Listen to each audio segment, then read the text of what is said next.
তথ্য ও সম্প্রচার মন্ত্রণালয়ের মাননীয় উপদেষ্টা মাহফুজ আলমের সঙ্গে লক্ষ্মীপুর প্রেস ক্লাবের উন্নয়ন, ভবন নির্মাণ, পুরো জেলার সাংবাদিকদের পেশাগত অগ্রগতি প্রশিক্ষণের ব্যবস্থা করে দেওয়ার জন্য কথা বলেন প্রেস ক্লাবের সাধারণ সম্পাদক সাইদুল ইসলাম পাভেল। উপদেষ্টা এসব বিষয়ে প্রেস ক্লাবের সাধারণ সম্পাদককে নিরুদ্বেগ করেছেন। ধন্যবাদ।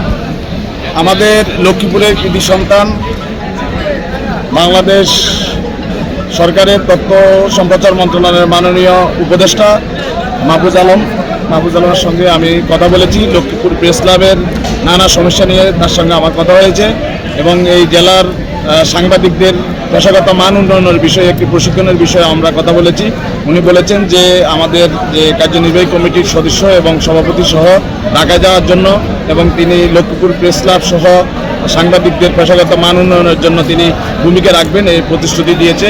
আমরা শীঘ্রই ঢাকা সফরে যাব। এই বিষয়ে আমি লক্ষ্মীপুর প্রেস ক্লাবের সম্মানিত সভাপতি হোসেন আহমদ হেলাল সহ আমাদের যারা রয়েছেন সিনিয়র সাংবাদিকদের আলাপ আলোচনা করে কীভাবে আমাদের লক্ষ্মীপুর প্রেস ক্লাবের ভবন নির্মাণ সহ সাংবাদিকদের পেশাগত মান উন্নয়নে এই জেলার সমস্যা সম্ভাবনাকে আরও ভালোভাবে তুলে ধরা যায় সে বিষয়ে তথ্য উপদেষ্টার সঙ্গে আমার দীর্ঘক্ষণ আলাপ হয়েছে। তিনি প্রতিশ্রুতি দিয়েছেন যে পাশে থাকবেন।